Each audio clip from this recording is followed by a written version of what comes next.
What is going on, everybody? It is your boy, Matt Stingray. Thanks for checking in to the Rock the Watch channel. Guys, today we got a twofer.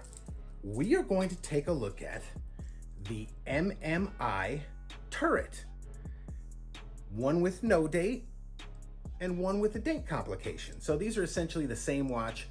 Only difference is there's a few minor differences in the lume and stuff like that, but the major difference is no date and date. So let's get these over the table and take a look at these. But before we do that, quick wristwatch check. What am I rocking today? Today I am rocking my Seiko SBDC 077.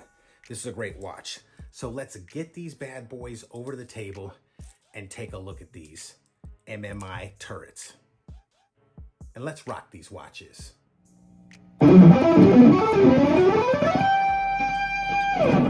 All right, guys, so here they are.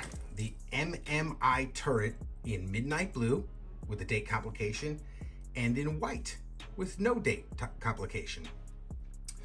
So as I stated before, these are essentially the exact same watches, specs and features, with the major difference is no date complication. And as you can see, the date complication, set this one aside for a minute, is right here around the middle. And I'll go over that and explain it, but it's very cool. Let's zoom in on these dials, actually get them both together. Very nice. They are actually nice watches, man. They're really nice. So we'll set this one aside and we'll focus on the blue ones. Now, guys, I want to preface this with, these are prototype watches, okay? And I know I can hear some comments now. Why are you reviewing prototypes? It's not what you get. They're going to change some stuff. I've been seeing lots of comments on other YouTube watch reviewers channels. On my channel, I've gotten that comment. Why are you reviewing prototypes? Guys, here's why. The company sends these out, all right, as prototypes. These are essentially, I don't want to speak for the company, but probably 80 to 90% done.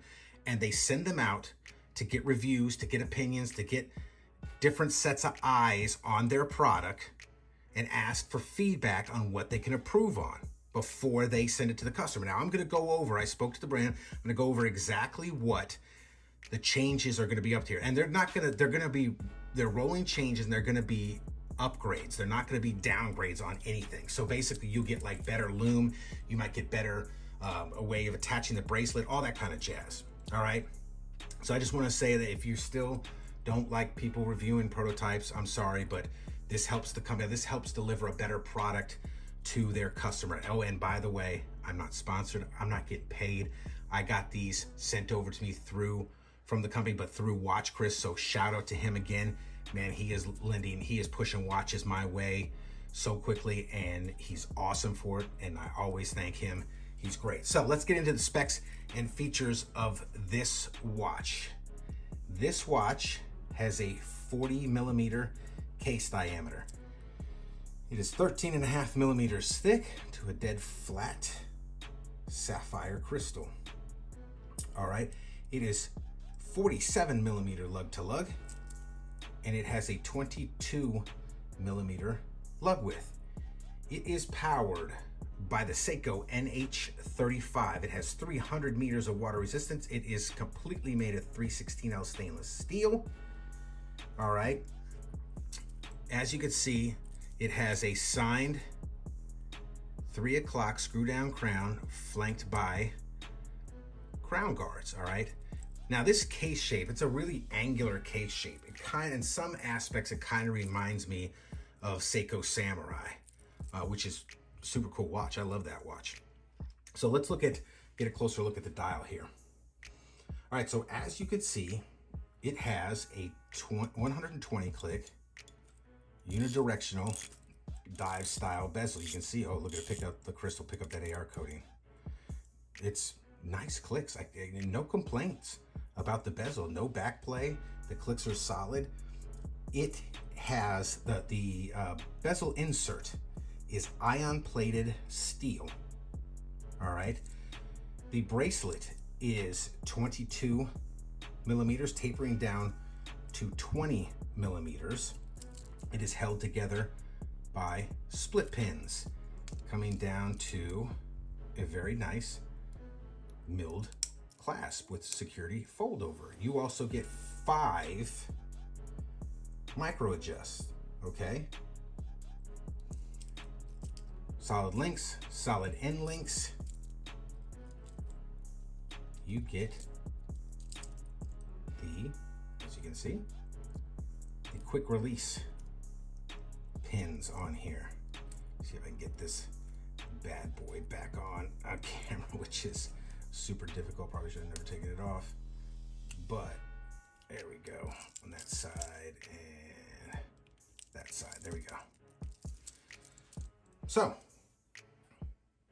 yeah, there it is. Now I'm going to take a look at the dial, and I'm going to go over some of the upgrades on this. Let me hook this up. As you can see, let me get this out of the way. So there is the date complication in the middle, all right? And right now it says it's on the 26th, and I am zoomed in. All right, it's difficult to see for several reasons. One, the holes are small, and two, the color red, I think it's like a reddish color, is hard to read. So one of the upgrades they're going to do is they are going to enlarge the holes on the date complication, and they're going to change the color of that to more of a vibrant orange, kind of like this. I imagine it'll kind of be like what the turret is made out of right there.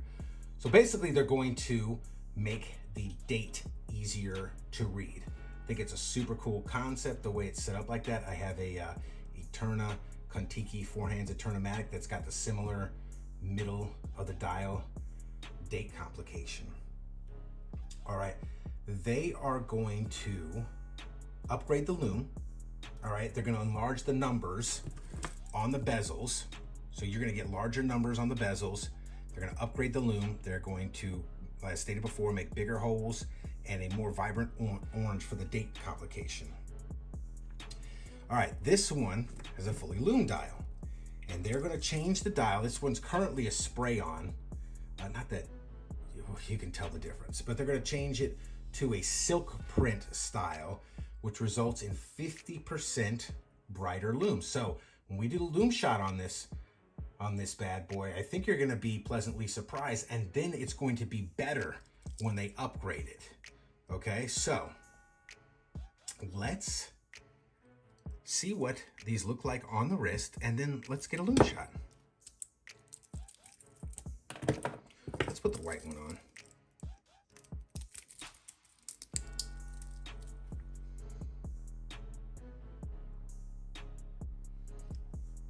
Cool, man. Very nice. There it is. Yeah, so let's hit these bad boys with lume and see what with the UV light, I mean, and see what is going on here. Let me get the zoom in so we can really let me hit this sucker. You know what? I'm gonna take this one off so that we can really get them both in there. Wow, look at that. Wow, look at that lume dial on the no date. Holy moly. Yeah. And it's 50% brighter according to them. So that's gonna be awesome. Look at that. And I dig lume dials, guys. Okay, so one of the things before we get out of here I forgot to mention is one of the other upgrades they're going to do is no more split pins.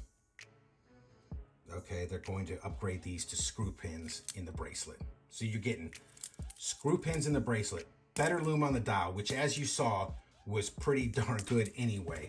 You're getting larger numbers on the bezel, you're getting larger holes and an easier to see dot for the date complication. How can you lose? You can't, guys. So go on over and check out these MMI turrets. They're really nice watches, man. They really are. So let's flip this camera around and get some final thoughts. All right, guys, so here they are. The MMI Turret date and no date. Guys, do you have any experience with these? These watches are, they're nice. They're really nice. I recommend you go check them out on their website. Remember, they're going to do a few rolling changes on these before they are released, but I'm really impressed with these watches. They're really nice. So guys, if you like this type of content, please like and subscribe. Leave a comment down below. And as always, rock that watch.